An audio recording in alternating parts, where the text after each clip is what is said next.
Drop it on the random. What up, y'all? Welcome to another edition of That Time in Hip Hop, a podcast about the history, the nostalgia, but more importantly, the preservation of hip hop music and culture. I am your host, Vegas of Hip Hop Now podcast. With me, as always, what up, Tone? What's good, Playboy? You know, I'm drinking something called Control Burn. We might have spoken about this before. It is ginger, cayenne, and turmeric. It's good for the stomach, good for life, baby. Yes, good sir. Stuff. Do say that. It is what it is. Had to lay off. But yo, if you are watching this for the very first time, first of all, welcome. And second of all, this is what we do here, man. We got about 41 shows, maybe this being 42 shows in the can about different albums, places, events, everything from Too Short to Tim Dog. We've covered a ton of things from Jay Electronica and his time in hip hop to Mace and so on and so forth.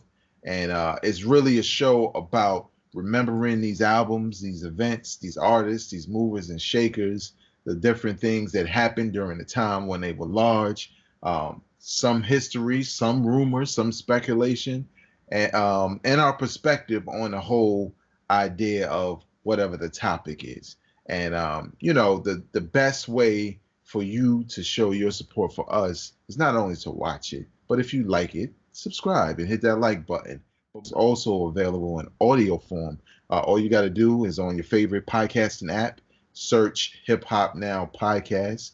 And on that same feed of the podcast, you'll find every audio version of That Time in Hip Hop. And if all of that's too difficult, just visit intothedome.com. And there you'll have access to the video as well as the audio version of the podcast, as well as a number of articles that Tone did, like a top 25 hip hop list, since that's all the rage, right, Tone? Everybody doing top 50 GOAT lists.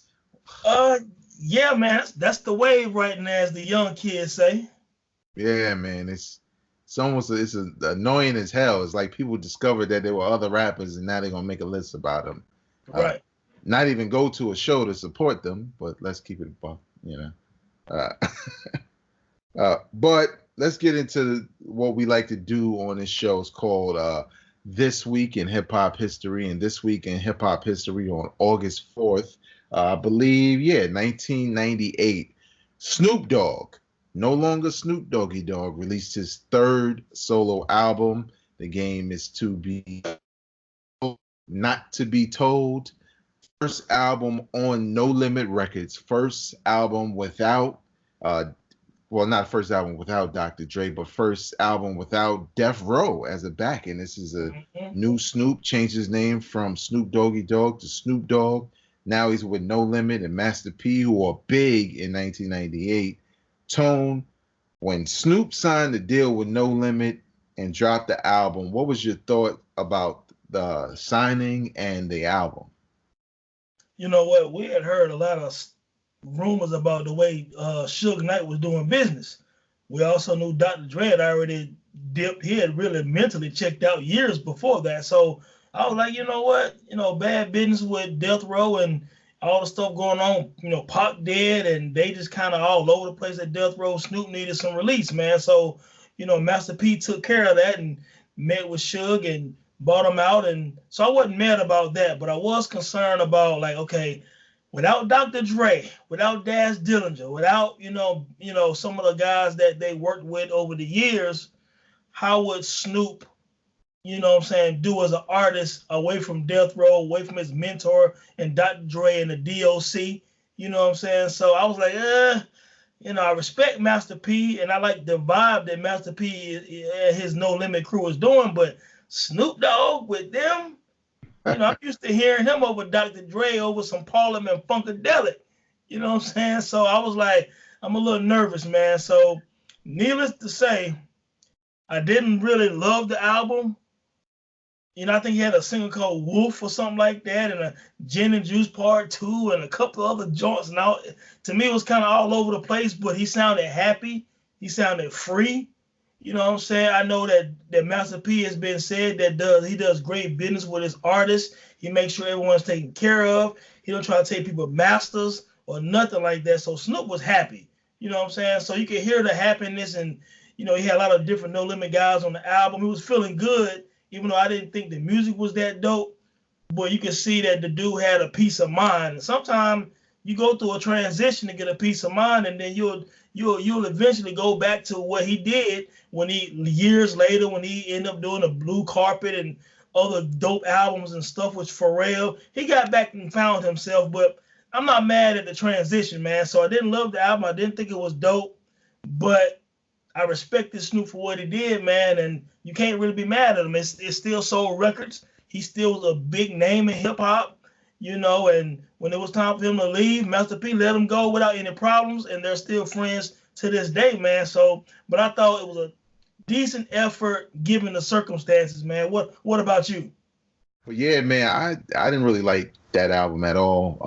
I mean, even before the album came out and I heard that, Snoop was signing with No Limit, it just didn't make sense to me for some of the reasons you mentioned, like, Snoop's style, and I already wasn't a fan of the Dogfather, and I didn't feel like this would be any better. And once they dropped the album on No Limit, I was just like, I started to feel like it was over for Snoop, to be honest, because I just couldn't see how he could be anything like he used to be without them beats, whether it was Daz or Dr. Dre or whoever. It just felt like, well, what is Snoop without that sound? You know what I'm saying? Yeah.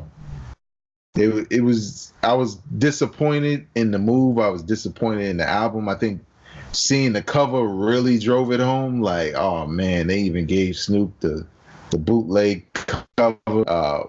But nevertheless, like you said, he eventually came out of it and,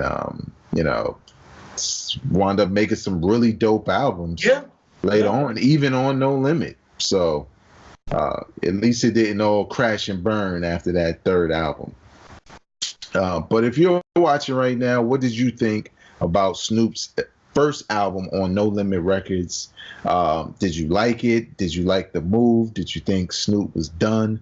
Leave your comments in the comment section below.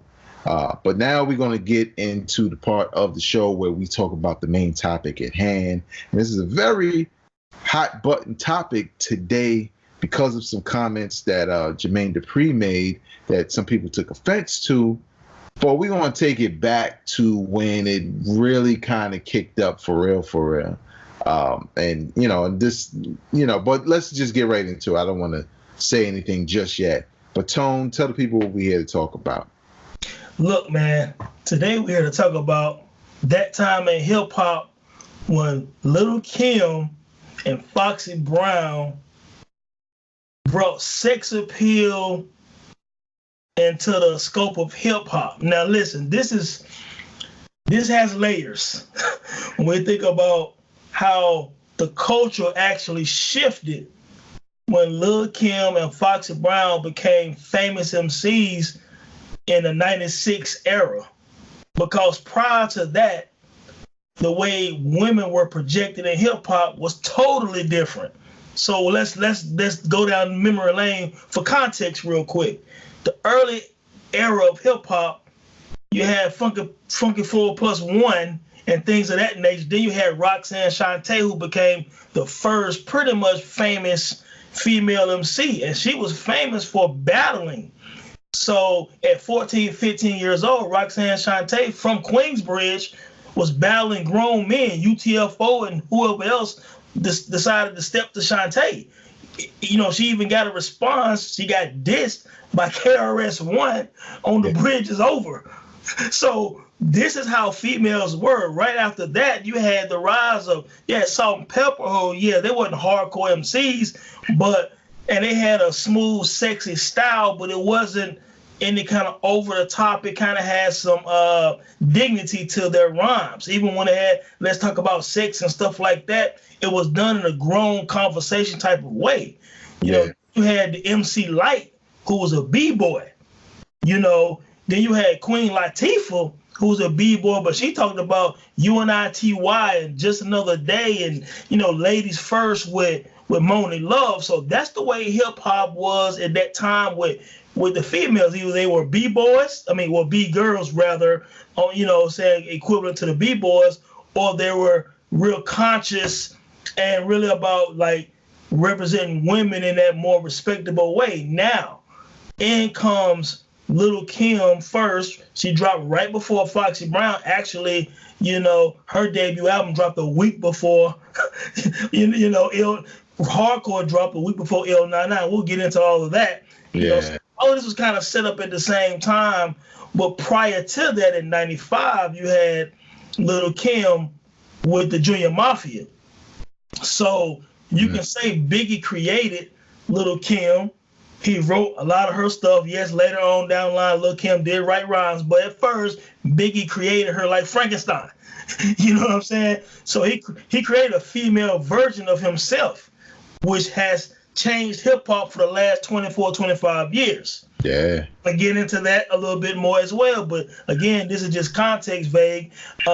So you have the Junior Mafia with Little Kim as the female front runner, and we'll get into some of that. Then you had Foxy Brown coming with, there Ain't No Nigga with Jay-Z and a couple other. She had won like a talent show, I believe, or something like that. And then she was sought after. As a matter of fact, I think she was on Who Shot You First with LL Cool J and Prodigy and Keith Murray and Fat Joe. And then she did some joint thing with Tony Braxton.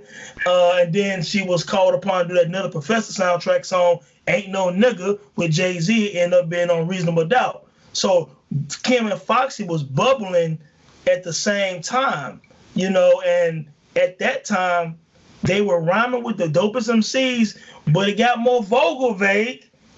The lyrics became more, if men can rap about sex in a vulgar way like Too Short and Uncle Luke and even Biggie and some of the other guys, Kim and Foxy did the female version of that. They started that tree, and hip-hop has never been the same. So let me ask you, what was your thoughts the first time you heard either Little Kim or Foxy Brown, and did you think, well, where is hip-hop going in the female perspective? I loved it.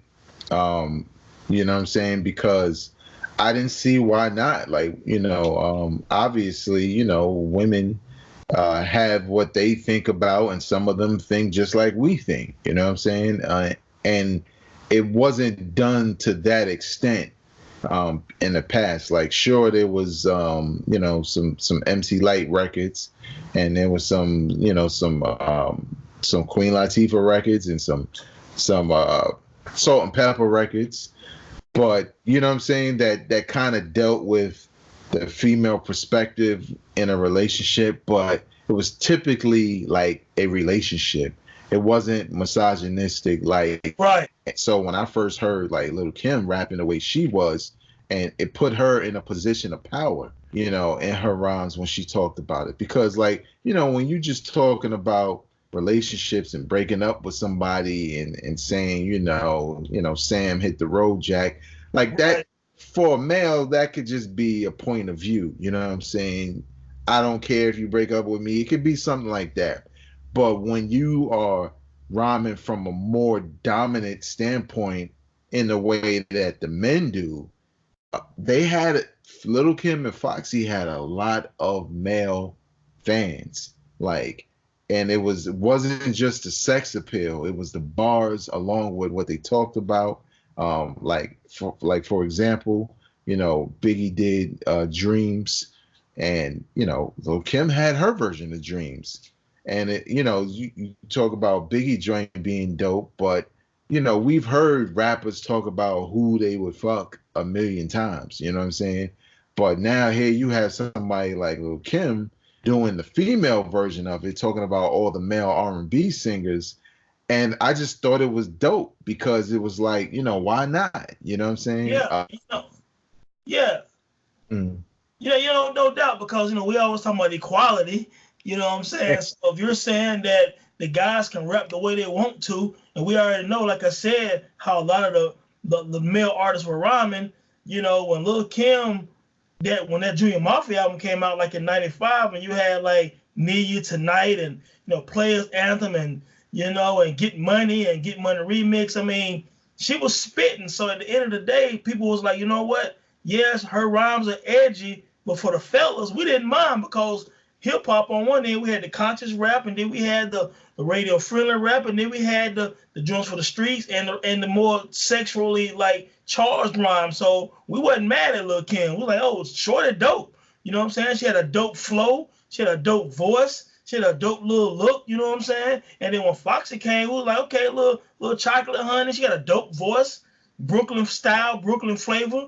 You know what I'm saying? Just like Lil Kim, Brooklyn representing, you know what I'm saying? And they both were spitting with the great MCs of that era. So you got Lil Kim spitting with Biggie. You got Foxy spitting with Nas and Jay-Z. You know what I'm saying? And then she ended up being in a firm, with some spitters with AZ, Nas, Cormega at one point, Nature. You know what I'm saying? She's on the same album, the firm album that has Noriega and Cannabis, and she's speaking with the guys. You know what I'm saying? So people are respecting her, you know what I'm saying? And she's on a couple of Jay-Z albums and stuff like that. Lil Kim is killing it with Junior Mafia and Biggie. She's going to eventually start doing joints with other artists. So, their lyrics end up taking us somewhere that we didn't expect. And then the influence, and we're going to get into this influence shortly, we didn't really know if it was going to go that way, because there were other artists kind of combating what they were doing. Because for one, they caught a lot of backlash from some female rap fans who like, you know what? I ain't feeling that bitch this, hoe this, I'm going to suck this, I'm going to do this. Some women didn't like that type of rap. You know what I'm saying? And then you still had people like C. Dolores Tucker and a lot of other ministers who didn't like vulgar hip hop, so they were still getting attacked by, it wasn't just NWA or Ice-T getting attacked or, 2 Live Crew. Lil Kim and Foxy got attacked for their rhymes as well. At the same time they were going through that, you had Da Brat coming out, who was kind of more like a tomboyish rhymes. So you had Da Brat. Then you end up having an underground MC from, I think, Philly named Bahamadia, who was doing tracks with Primo. So you still had that offset. But then again, you did spawn your Trinas and other rappers. But at the same time, you still had someone who wanted to spit like Rod Digger. And Eve found a balance somewhere in between. Eve would spit some sexy rhymes, but then Eve would spit some conscious joints or some street joints with the locks. So, but the influence was still there. You start seeing female MCs dressing different, talking different, performing different. You know what I'm saying? And those off the tree that I would still say Kim and Foxy, they almost split it, but to a degree, Kim was like the grandmother of this whole movement, and Foxy would be like that great aunt. You know what I'm saying? Then you have some other mothers and cousins and all of that kind of falling in under that family tree that was still created by, actually, I have a thought. Biggie Smalls created this because if Kim don't really pop off, Foxy Brown might have stayed an underground MC. Yeah. So if Junior Mafia didn't pop off, Biggie created Junior Mafia, Biggie created Little Kim. So everything in hip hop that was influenced by Little Kim and then Foxy, because Kim is 5 years older than Foxy Brown. A lot of people don't know that. People think they're the same age. Kim is 5 years older than Foxy Brown. Foxy came out with Jay-Z, now she was like 17 years old. She was very young. Little Kim was like 21. Just for some context for any listeners who might have thought that Little Kim and Foxy Brown were peers. Well, in the game coming in kind of peers, but as far as age-wise, they weren't. And Foxy actually was very much influenced by Little Kim and really bit a lot of Little Kim style. This is just, I know people don't want to hear that, but it happened. But yeah, man, like, it's just kind of wild thinking about Biggie Smalls is kind of like the architect of raunchy, sexy hip-hop. Yeah, and like if the Notorious movie is to be believed, and I think that part is, or this part is true.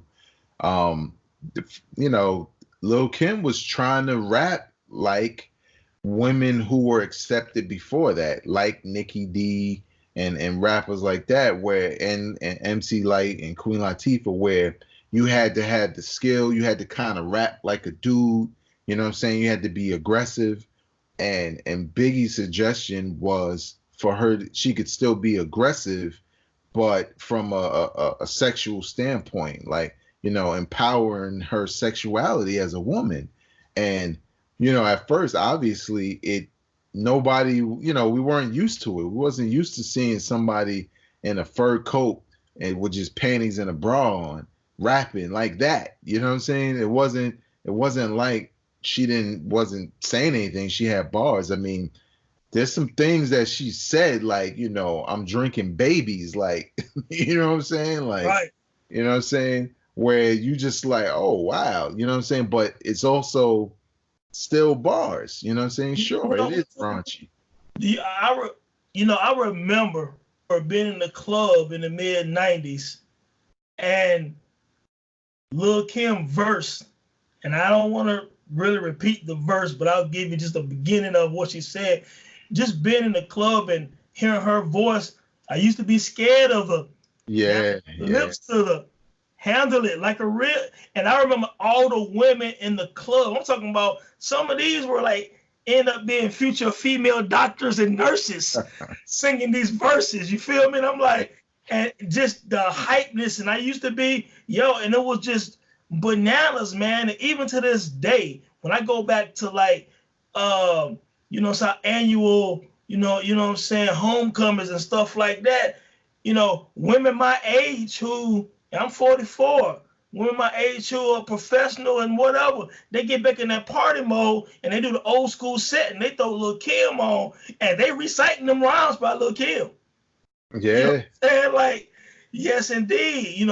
From the Junior Mafia Conspiracy album stuff to her hardcore album joints and to the singles and things like that, they were reciting them rhymes. That's why she's more the architect along with Biggie, because Foxy, as dope as she was, there's no real one-liners, even 20 plus years later, that's the go-to one-liners for Foxy Brown. Foxy Brown was just a dope MC who could spit, who had the sex appeal, who spit sexual rhymes, and yada, yada, yada. But Lil Kim is an icon. So her rhymes and some of her verses right to this day, you know what I'm saying, she is the queen bee. You know what I'm saying? Yep. So women still recite her verses in the club doing old school sets, and that influence has trickled down. We're going to get to her personal tree in a few minutes, but it's probably unmatched by any other MC, for better or for worse. Yeah, like, I mean, you ain't lying, man. Her along with Biggie, are the architect of, a female MC, kind of, at least on the mainstream side, especially as big as Lil Kim became with fashion and everything. Absolutely. Like setting a lot of trends, you know what I'm saying, with her sex appeal, but still respectable bars. Had plenty of like hit records. You know what I'm saying? She hasn't had like great album after great album, but she's had hits on some of these records. And I think, like, at the time, I saw some of the same things. I saw, in the club, it was rocking. All the women, all the dudes, everybody loved the verses that Lil Kim and the songs that Foxy had. But yeah, there was some tension because of what came before and what represented women before, and and the pride. But I mean, that was the same thing with the males also. You know what I'm saying? Like, there was a time where it was all conscious, and it wasn't as much drug talk and violence. But that stuff changes over time. I think one thing before we like get into the influences that we have to talk about, because it even affects the influences to this day, is the rivalry between Foxy and Lil Kim. It was cool. It seemed like it was all cool until they had that article and the cover of the Source magazine. It was like after they did that, it just went all downhill. I don't think they ever did a song together, right? I don't think so. I think early on they put some verses like a remix or something. Yeah, some remix with both of them on it. Oh, wasn't both of them on the Total remix? I believe it was a total remix. Yeah. The song escapes me right now, but I think that was the only time, and during the Source cover and the interviews and things like that, at that time, they were quote unquote cool with each other. They knew each other well. They both from Brooklyn. I want to say they even went to the same high school, but again, Kim is 5 years older, so I don't think they were there at the same time. But Foxy was on record saying that, she was influenced by Kim. She loved Kim. And there was also a rumor that Biggie wanted Foxy in Junior Mafia at one point early on. That was just a rumor. I don't know how true. I never heard Biggie say that, but I've seen that in a few articles and things of that nature. But you know what? Big Daddy Kane said on that first Beef DVD back in the early 2000s, two MCs can't be in the same room saying they're the best. You know what I'm saying? So Yeah. I think, with any situation, there's going to be a clash. There are certain things inevitable. Little Kim and Foxy Brown were pretty much the face of two huge conglomerates in the 90s of New York and East Coast hip hop. They were going to clash at some point. Two people can't be the queen. Yeah. And so that's the reaction. It's like Jay-Z and Nas. Biggie's gone. Something's going to happen. Yeah. And we can't both be the king of New York. Yeah. See what I'm saying? So Lil Kim and Foxy was bound to happen, but I think what people didn't understand, a lot of people don't know, that their beef, they had, Kim said something on the Quiet Storm remix, and then Foxy turned around on like the CNN Bang Bang joint and diss back. But what people don't understand is, as a result of these two women dissing each other, their crews ran into each other at a radio station. I think it was Hot 97. Yeah. And a real confrontation happened, and guns got pulled out, and guns got fired, and one dude got shot in the back. You know what I'm saying? So Lil Kim and Foxy beef end up causing some violence. Yeah. And wasn't that somewhat also connected to Little Kim eventually going to prison because she didn't snitch? I believe that has something to do with it. There was also another person or two in the camps that also got locked up that you don't hear about a whole lot. So it wasn't just Lil Kim going to prison. There was a few other people took L's as well and got locked up over these incidents. And I want to say Capone was involved as well, from Capone Noriega. He was. Yeah. So it was a lot of other people involved in this situation. And somebody could have got killed. After that, Kim and Foxy both did interviews saying, hey, they didn't know this was going to happen. It was not their intention. They don't know why it got to that level. Foxy even said she wanted to do a song with Kim. Kim also said in interviews that anytime she tried to want to halfway make peace, Foxy would start doing a little grimy stuff, saying a little underhanded stuff in interviews, or saying a little slick stuff on a song or two. And so she got to a point where she said, look, I don't want to talk to her no more. I don't want to speak to her. We can exist separately. You know what I'm saying? I listened to a interview the other day with Lil Kim saying this. So that was the beginning of the end right there. And I think after that happened, people that both of them cared about were hurt and affected by that Hot 97 incident, and that was just too much for Lil Kim. And I want to say to this day, they don't really have a relationship 20 plus years later. Yeah, they kind of have a 50 Cent and Ja Rule kind of relationship where, they're not really going to go out of their way to say anything about each other, but, it's not to that. It's not to the pettiness that 50 Cent and Ja Rule are today. But, if they can avoid talking about each other, they will. One thing, that I just wanted to kind of double back on, the Quiet Storm remix, for those who don't know, the entire verse is about Foxy. All right?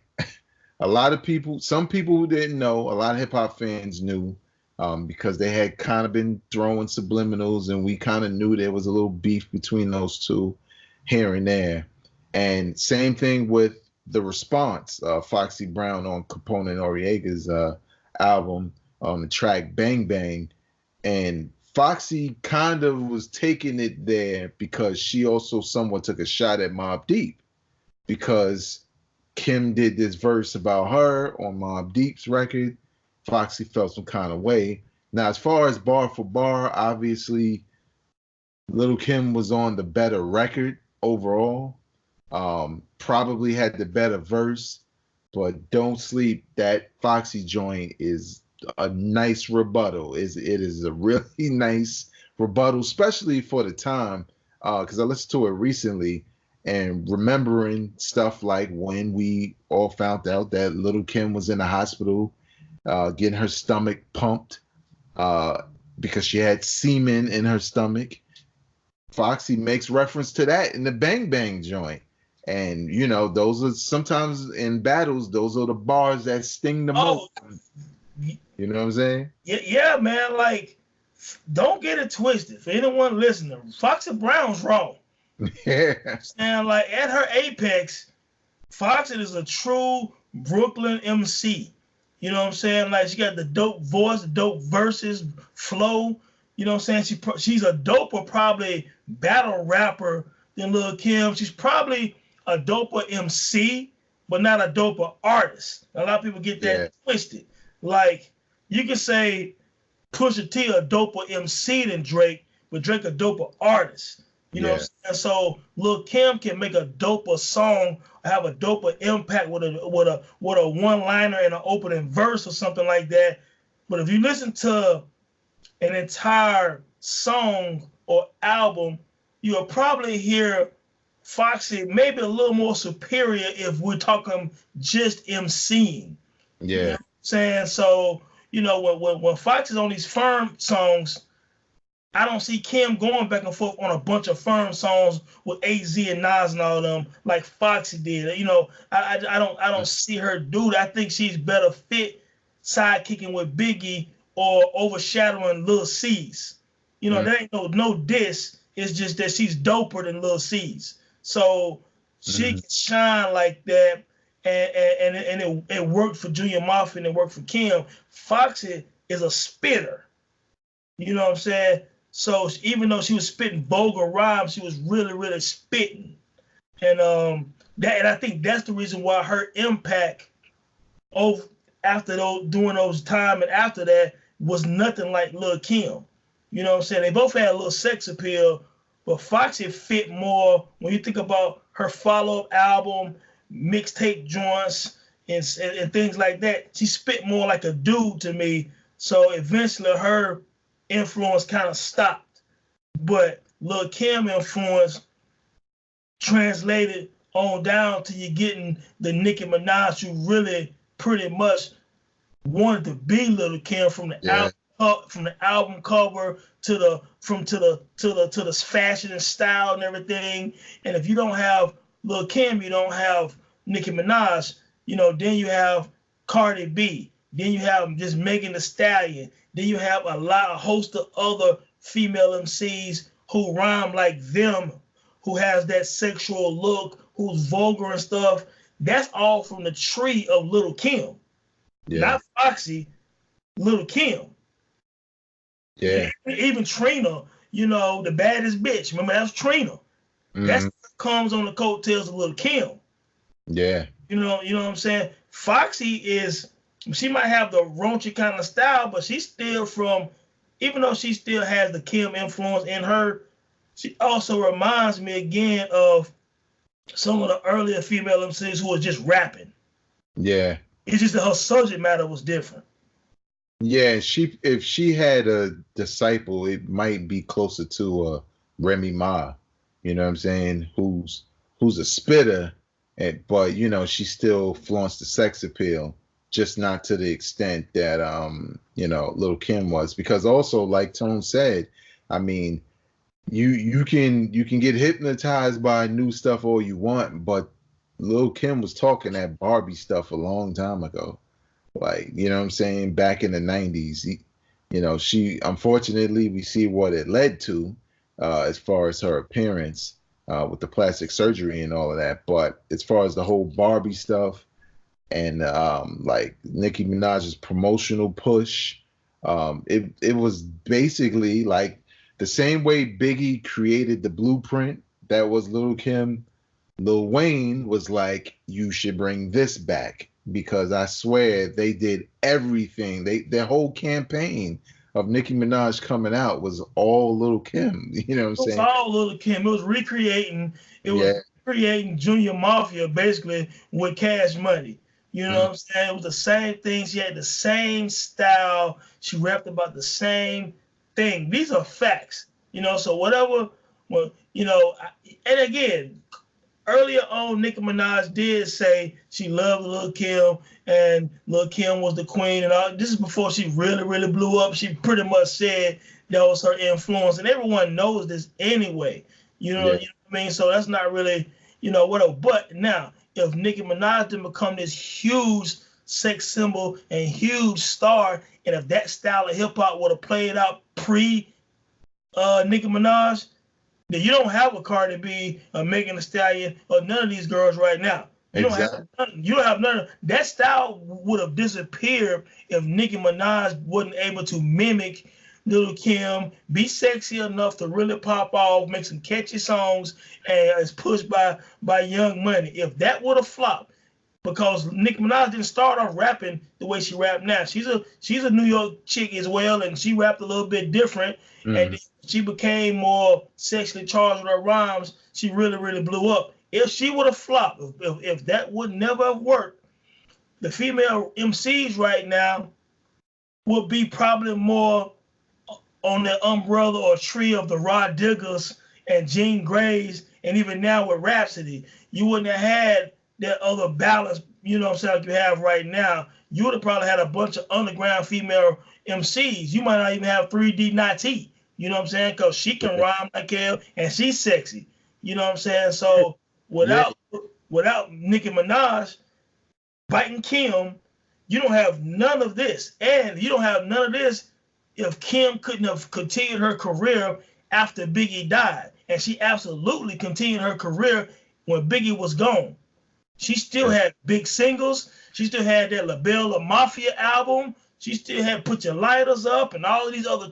She was still popping in the club to the point where Mobb Deep Quiet Storm was a dope Prodigy record at the beginning and turned into a legendary Mobb Deep album. I mean, Mobb Deep song in the clubs featuring Lil Kim.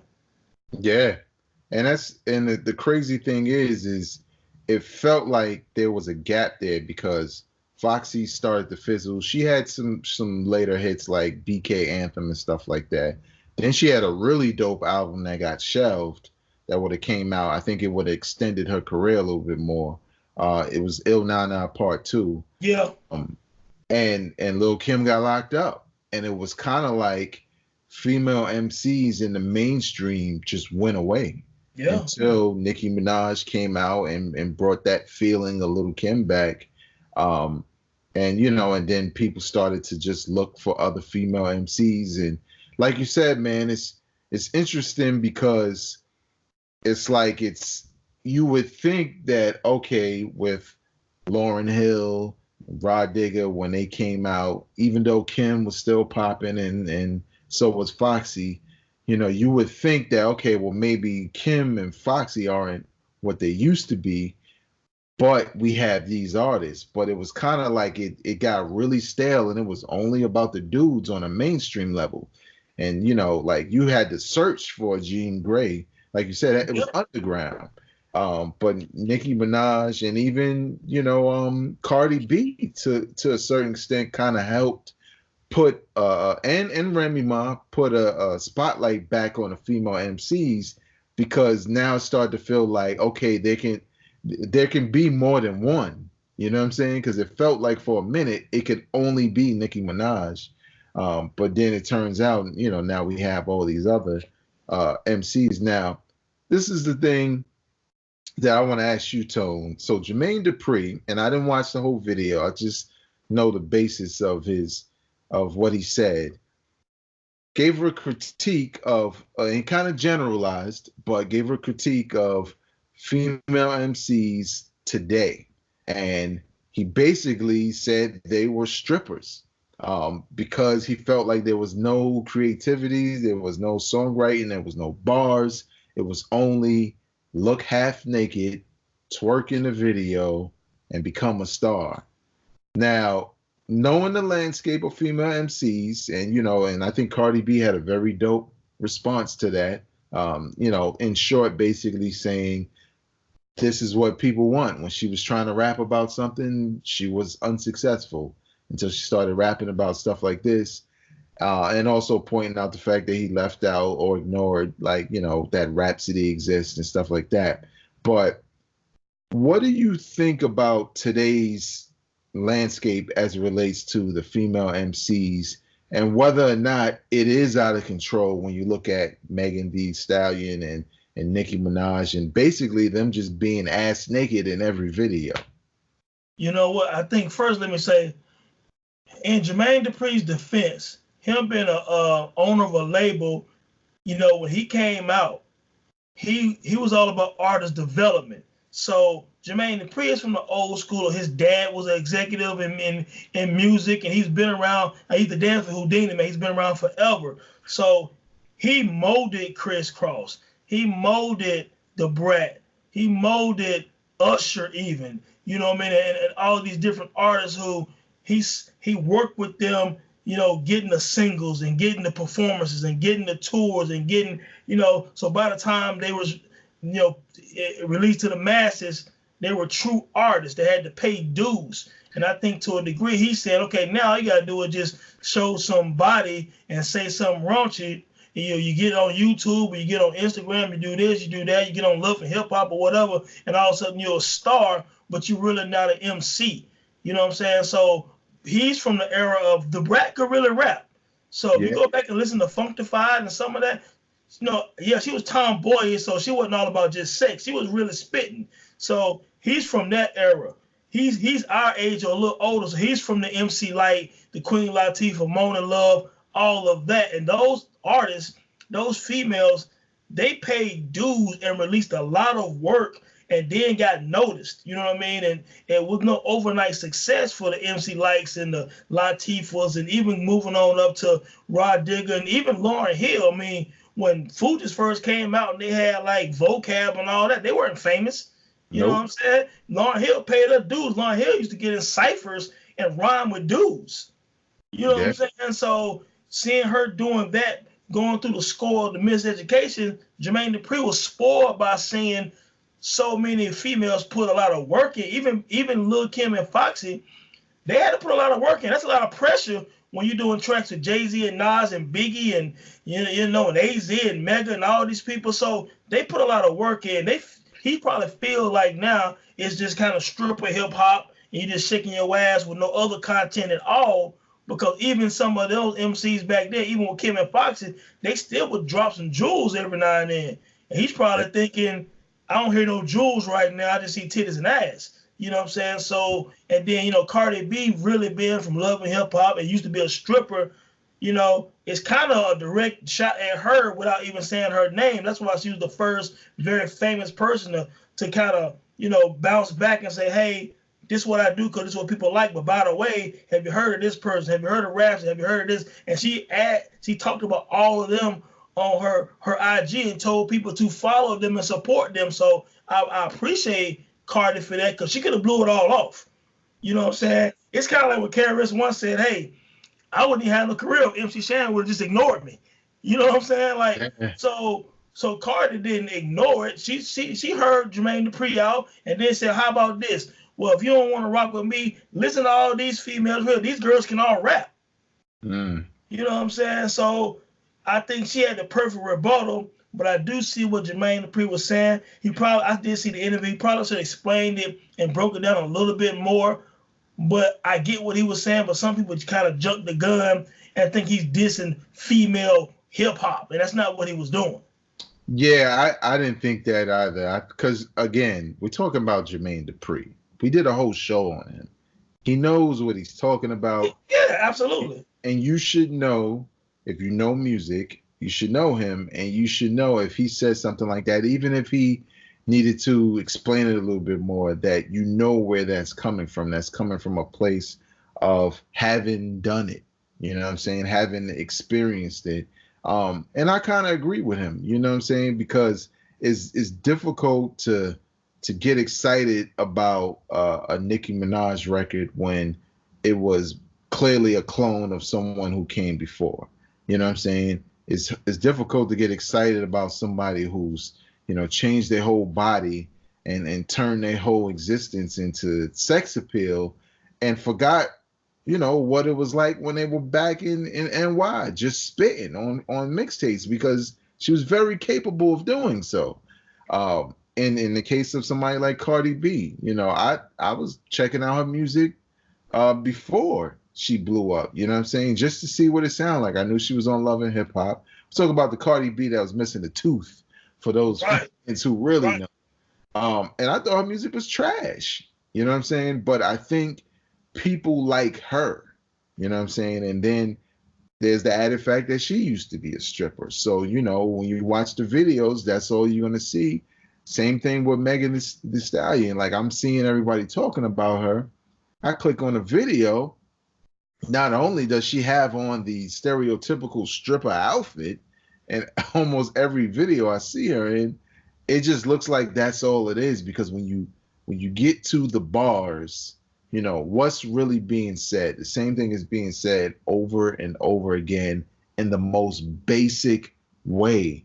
It's a difference between Foxy and Little Kim talking about some of the same things, but being imaginative with how they choose to say it. You know what I'm saying? Like saying drinking babies and stuff like that. Sure, it may be vulgar and not, everyone's cup of tea, but at least there was some creativity with it, because that's hip hop.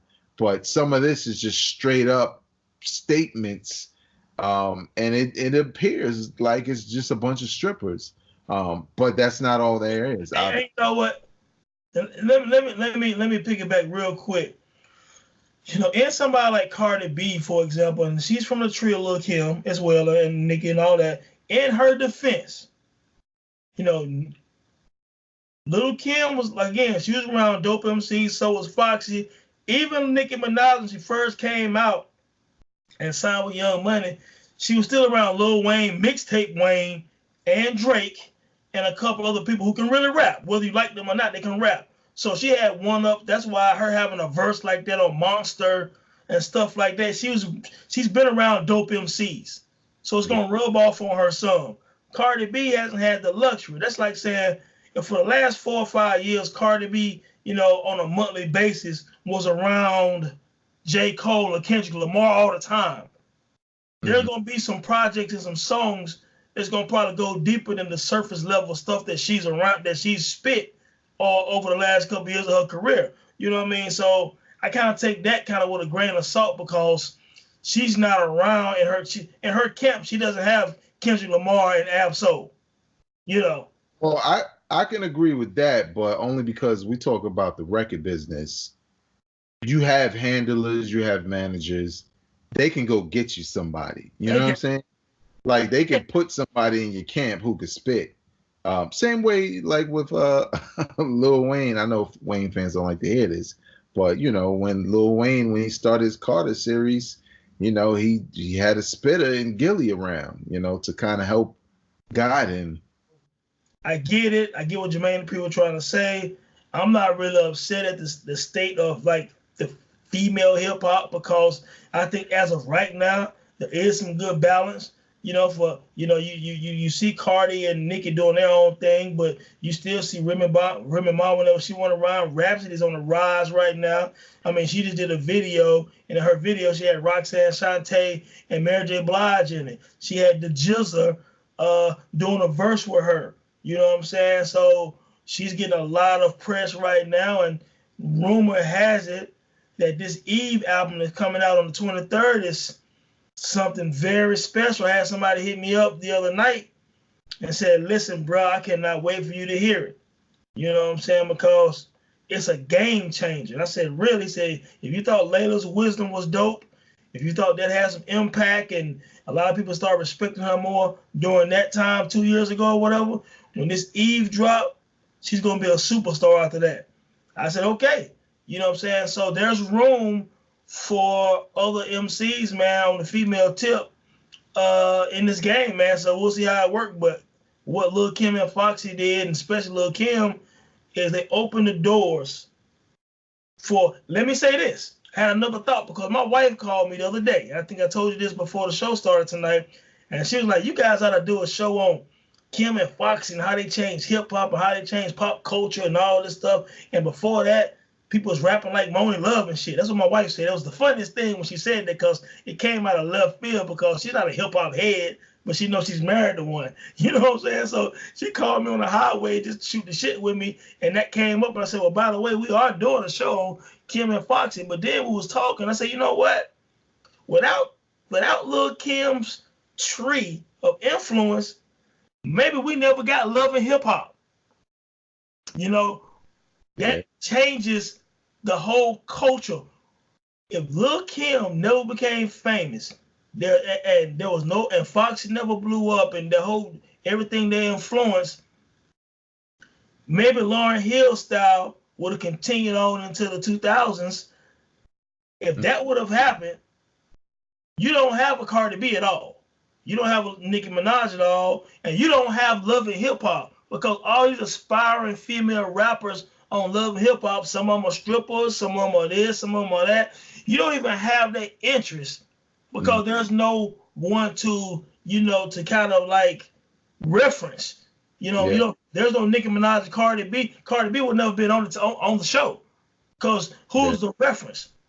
She's not Bahama Dealer. She's not, Rod Decker. You know what I'm saying? So there's no reference. So if there's no love in hip hop and no interest in any female hip hop artists at this point on that wave of sexuality type of thing, TV is different. VH1 might not even still be in business.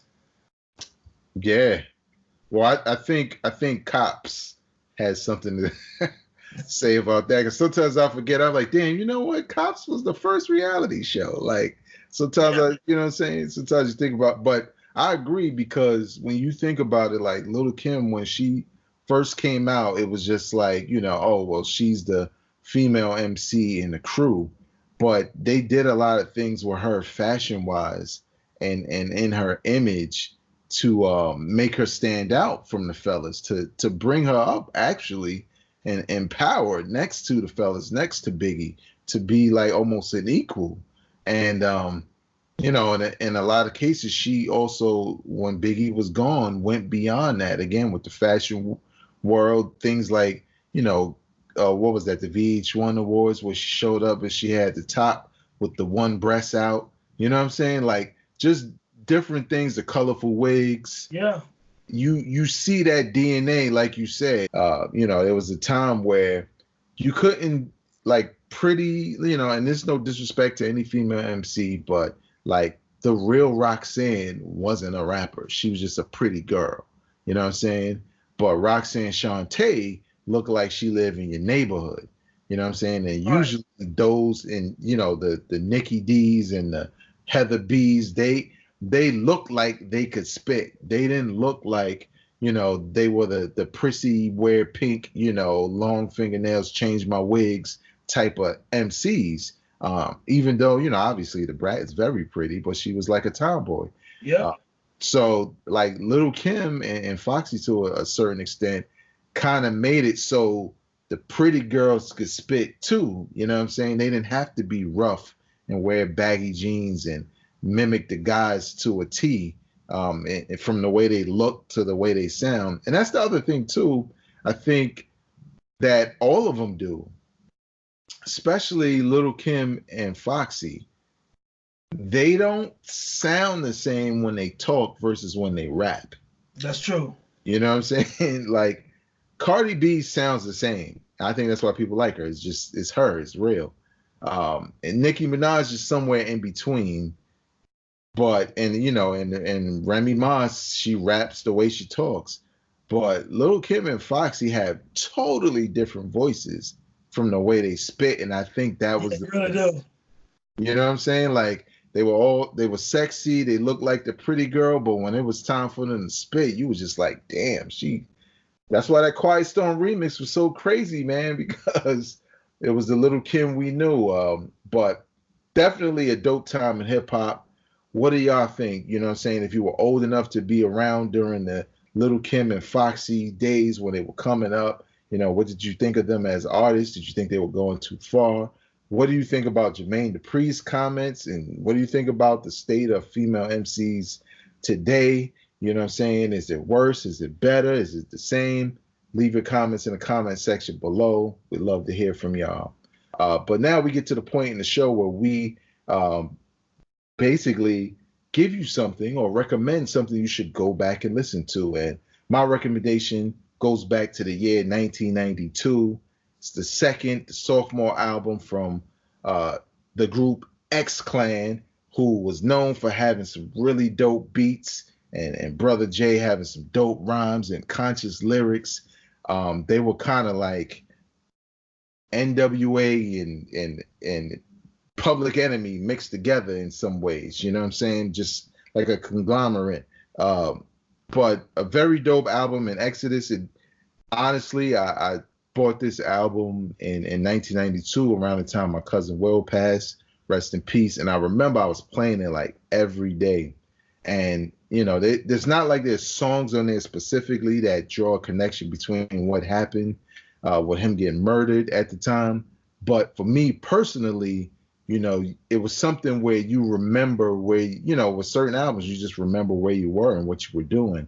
And I remember playing this album, and I remember the first time I hit play on this joint. It's 11 tracks, and I was like, man, this joint is dope. I might like this better than the first one because I think they kind of honed in on what their sound was, and it was more varied. This time around, some of my favorite tracks on here, Cosmic Art, Adam, Exodus, Fire and Earth, Rhythm of God, Verbal Pap, Funky Funk Liberation. Some really dope tracks on here. And since we were talking about female MCs, I don't believe she spits on here, but we can't forget Isis from X Clan. No doubt. She was dope. She was attractive and she could spit. Yeah. You know what I'm saying? But she was dead serious with her. So, Tone, what did you think about X Clan's Exodus album, and what's your recommendation for this week? Man, you know what? I'm a big X Clan fan, man. Exodus was pretty cool. I think the expectation for me might have been a little much because the East Blackwards, man, that debut album was something serious, man. And Brother J, what you say, Brother J? You know what I mean? Just, yo, man, X Clan was dope. Brother J was dope. You know what I'm saying? Just, so I thought it was a solid effort. I wasn't mad at it, because they still kept that same funk. They still kept that same consciousness, that you was used to. They didn't fall off per se, but sometimes it's just kind of hard following a classic debut. You know what I'm saying? But not mad at X Clan, man. They didn't really miss a step like that, man. I just prefer the debut, man. But no doubt, man. Big up to X Clan. Rest in peace to your man. I know he died a couple of years ago. I'm remembering what he says and not his name. Vainglorious. Professor X. Not Professor X. Is it Professor X? Yeah. I believe it's Professor X. He used to always say vainglorious. This is for the red, the black, and the green. That was his thing, you know what I'm saying? Sissies, you know what I'm saying? Like, yeah, you know what I mean? So, yeah, no doubt, man. But, yeah, solid effort, man. My recommendation, 1997, one of the most underrated hip-hop groups of all time, Organized Confusion. You know what I mean? Most people know them from maybe Fudge Pudge or the album Stress. Pharoah Monch had the legendary track Straight Bullet. Pharoah Monch is one of the dopest MCs probably ever. Prince Poe is dope also. But, man, the Equinox, man, came in 97, dope production. They had this track in there called In Vitro or something like that. It kind of remind you of Nas' Fetus. And Nas might have got Fetus from In Vitro. Same way the rumor was Nas got I Gave You Power from Straight Bullet from Pharoah Monch and Organized Confusion. But, man, a track on there called Soundwave, Somehow, Some Way, was very dope, man. Man, oh, God, let me look right here for a second, man. Questions, Move, Confrontations, Numbers, Sugar Shorter, Why You Act So Whatever, That's Hot, man. Sin, Hate. It was kind of like a theme album. It was a conscious joint, man. Boom Bap Beats, Wild, did some production, Showbiz, Diamond D, And of course, a lot of people didn't know Pharaoh and Poe, they both made beats as well. So they produced some of the album also, man. But this is a very, very dope album, underground dopeness. You know, I think a lot of people who haven't heard of it, to go put it in right now and listen to it. You'll be very surprised at this hidden jewel. You know what I'm saying? Like, so yeah, Vega, you remember the Equinox by Organized Confusion, man? And if so, what's your thoughts on it? Man, back in '97, man, I was in a whirlwind, man. Like so much going on in hip hop around that time, and I think my attention was more so on like, you know, the Nas's and what was left of Biggie's catalog and Jay-Z and, you know, everything that was happening there, that I neglected a lot of hip hop, you know what I'm saying? And knew some of it was dope because, you know, I had friends who were still on the radar for stuff like that. But this was an album that I came to like much later because I had realized, you know, I was a fan of the group, you know what I'm saying? The Organized Confusion was dope. And so when I went back and listened to this, and I was like, man, how did I miss this joint? It's like Tone said, man, it's like a hidden treasure. They're very underrated group, and hip hop normally doesn't even get mentioned as a group, partly because Pharoah Monch became such a big artist as a soloist, that, you know, people forget about how dope they were. Like, I mean, the dudes made a dope record about Last Piece of Chicken. Like, come on, man. Right. like, you know, you hear a title like that, you think it's just complete garbage, but it showed their range as far as being MCs. They could be as technical, as conscious as they wanted to be, and they could be as appealing and as, you know, the Last Piece of Chicken. So I thought it was a very dope album. Wound up buying it years later. And it wasn't that many years later. It might have been like 98, 99 or something like that.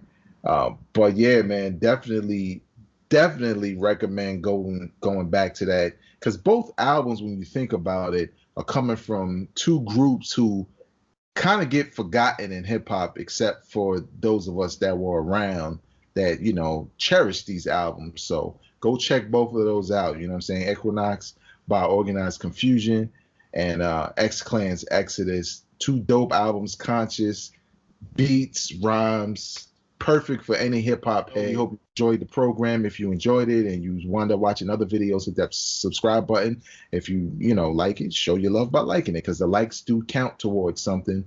And if you have a comment, feel free to comment in the comment section below. We definitely respond to people who comment. I want to say a quick shout out to all the new subscribers. Within the last month or so, we probably jumped a good 20 subscribers, which is great, because we've just been steady with what we've been pumping out, man. So if you enjoy all of that and you think other people will enjoy it, share it with people you know that would enjoy it. And you can get to this podcast in audio form if you also listen to my podcast, Hip Hop Now Podcast, and also the homie Tone on IntoTheDome.com. There's a number of articles there about some of your favorite hip hop artists, soul singers. His top 25 GOAT list is 25, right? Actually, it's 25 that I shared, but it's actually more on the site. Okay, well, yeah, there you go.